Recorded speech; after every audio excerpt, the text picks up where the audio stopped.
I have often said that the lives of autistic people share frightening similarity with one another. So many of us have had parents that passed off our symptoms as misbehavior. So many of us have had friends who noticed our symptoms but didn't say anything. Almost all of us have had neurological meltdowns, which resulted in lost friendships, relationships, jobs, or other opportunities. Having spoken to autistic people directly for the past few years online, I can tell you that there was one type of experience that was not only omnipresent, but by far the most traumatic. It's our dealings with liars. I've avoided talking about the realities of this subject for a long time because this has been the source of my greatest trauma, my greatest resentment. I'm not just talking about the pain that lies naturally inflict upon us, though, because that pain isn't unique to those with autism, right? What is unique, however, is how easily people with autism can be victimized by liars and, in the worst cases, make people with autism retaliate in such a way that the liar seems like a victim. I'll talk about how this issue affected my life in a moment, but before I do, I want to show you how prevalent this issue is first. A couple of weeks ago, I received an email from an anonymous viewer who had been watching my autism-related videos. Here's a bit of what Anonymous said. Quote, "There's one topic I think you haven't covered that I feel needs to be mentioned. Almost every autistic person I know has a story like this, and it's really traumatic.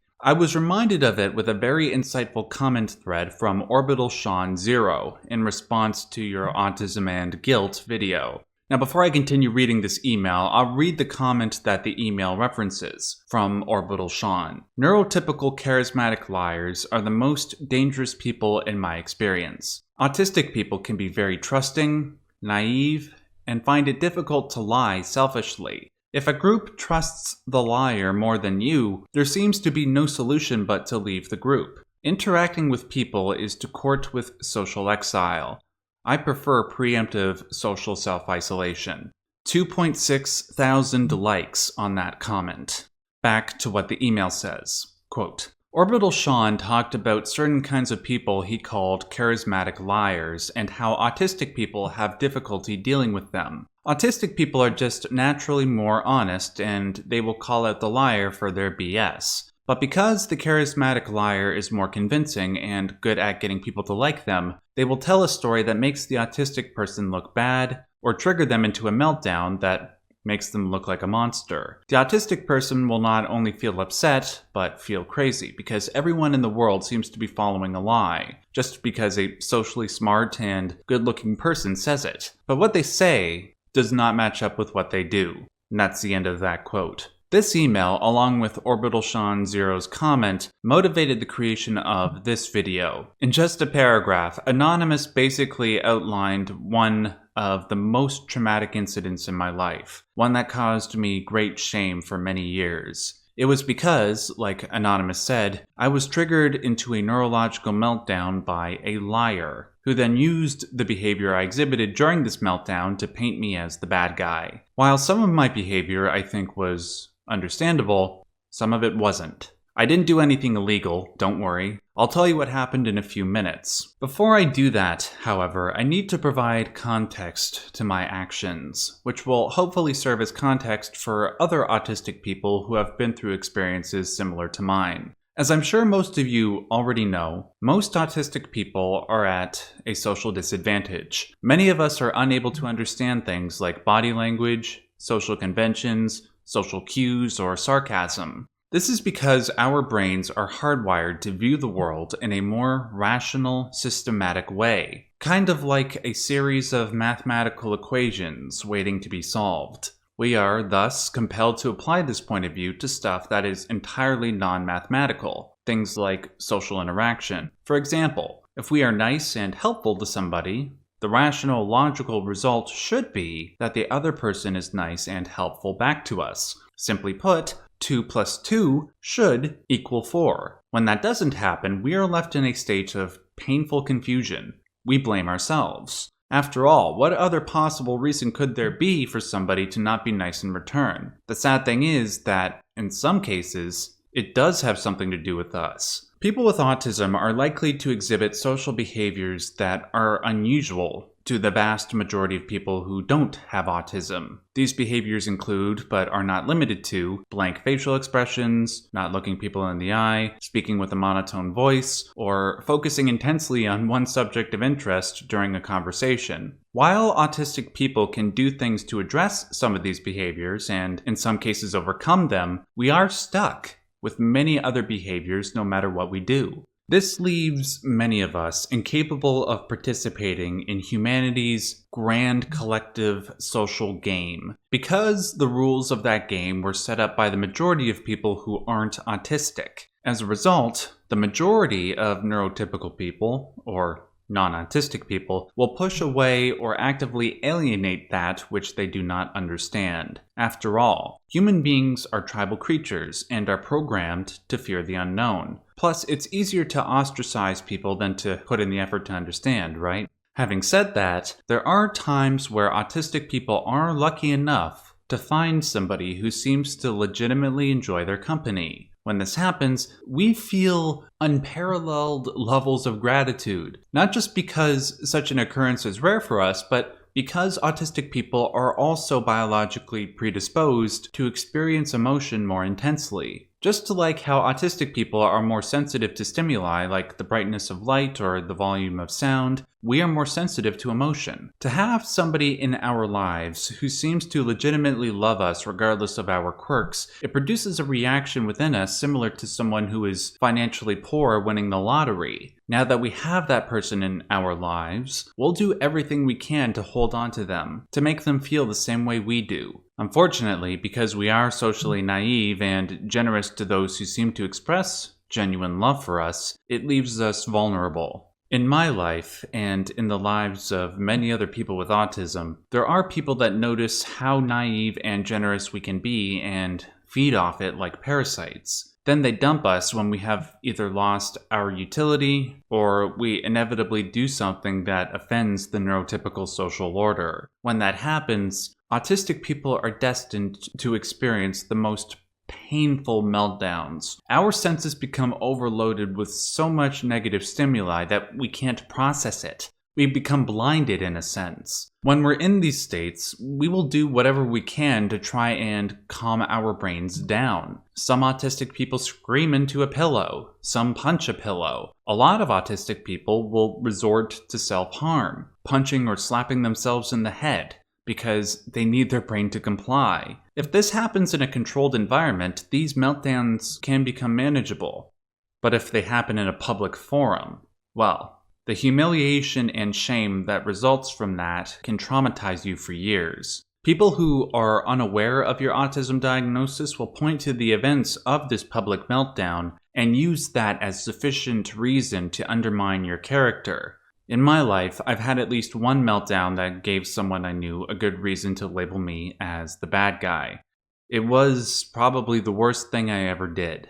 About 10 years ago, I was in a relationship with somebody who I thought legitimately liked me. We liked a lot of the same stuff. We were both in the same drama program at school, so we liked acting and we liked a lot of the same movies. We liked the same music. We both also had issues related to mental health, which I felt helped us understand each other better. When she had her bouts with depression, I was always there to look after her. She would spend hours crying about her living situation, or her relationship with her stepdad, or her real dad, or about her mental health issues, and I was more than happy to provide her with support. After all, I felt it was kind of a miracle to have found somebody who seemed to like me as much as she did. Plus, it helped that she was a stereotypically attractive person, so yay for me, right? Well, after several months of knowing each other, doing stuff together, and being her emotional wet blanket, something completely unexpected happened. She started ignoring me. I went to her house one day because we agreed to hang out. When I got there, her brother answered the door. He told me that she went shopping with her friends. When I tried to Skype with her at times we agreed upon, she was never there. After this sort of thing happened enough times, I talked to my family about it. My dad told me that I should ignore her if she was going to ignore me. He followed that up by saying it would drive her crazy, just as much as her ignoring me drove me crazy. Well, sure enough, he was right. I did ignore her, and she kept trying to get my attention. What I should have done after that was ignore her permanently. but my dad wasn't so clear to me on that front. I thought he was trying to tell me to ignore her so that I could get her attention and then try to work things out. This made sense to me at the time because, I don't know, maybe I did do something that caused her to ignore me. Maybe I could ask her what I did, if anything, and then work to fix that personal problem. But even after I got her attention, she didn't say that I did anything wrong. So I just put this down to a personal fault on her part that I could forgive. After all, I still liked her. But then, the final straw came. She seemed resentful that I would ignore her, even though I only did that because she was ignoring me. So what does she do as a subtle form of retaliation? She goes and starts a relationship with another guy, which I only found out about through a Facebook post. So after everything I did, trying to be supportive and loving, while also demonstrating that I'm not a pushover, she dumps me several months in without any good reason. When this happened, I was completely blinded by rage. There was absolutely no coherent reason why she would do this. None that I could think of. In my rage, I did something really stupid. I went onto one of her social media profiles because that was the only way I knew for certain that I would be able to get her attention, and I started cussing her out, calling her all these terrible names. What never crossed my mind at the time was that all these comments would be viewed by her friends, people that I knew because we went to the same school. After the posts were there, her and her friends started using these posts to discredit me, to make me look like I was a monster. I couldn't accept this because it wasn't the truth.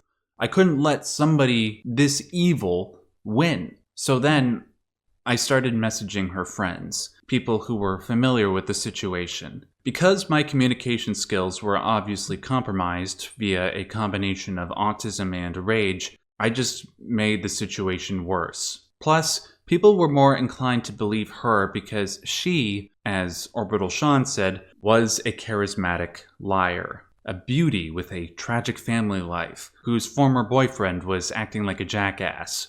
And it's true. I came off as an absolute buffoon, going around and talking salacious crap. It made people I knew fearful of me, because I was so angry, and now I completely understand why.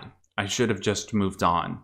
Now, I know some of you might be saying to yourself, there are two sides to every story, right? Maybe Max actually did something worse in this situation that he's not telling us about. And look, fair enough. It's natural to want every bit of information before you make a judgment, and unfortunately, she's not around to provide her side of the story. But I can leave you with one final anecdote if you still have doubt about how insane this person truly was. This person tried to message my sister on another social media website soon after this drama transpired, and she tried to be friendly with her, almost as if she wanted to be friends with my sister. Luckily, my sister was in my corner after learning the truth about the situation and told her to, well, get lost. I won't tell you what she actually said. That's the G-rated version of it. Anyways, I wanted to tell you guys that story because confessing to it takes a mental weight off of my mind. I've had to keep it hidden for the longest time because it was the most embarrassing moment of my life. One that made me look and feel really bad. That moment had eaten away at me for years because I couldn't understand how somebody could irrationally act like that. And then I didn't understand how I could end up acting in such a vengeful way. I was disturbed by my own behavior, and to this day, I'm still somewhat disturbed by how I acted. Luckily, now that I am older, now that I am more mature, and I understand how autism played a role in that whole fiasco, I can make sure that nothing of the sort would ever happen again. Hopefully, this confession can allow me to put this event firmly in the past where it belongs. I also hope that by telling you about all this, it will help those of you who have gone through similar experiences to move on. Single moments like these do not define who you are, especially if they happened when you were a teenager and happened over a decade ago. Do not let charismatic liars have that amount of control over your life. You don't deserve that burden. You deserve to be happy.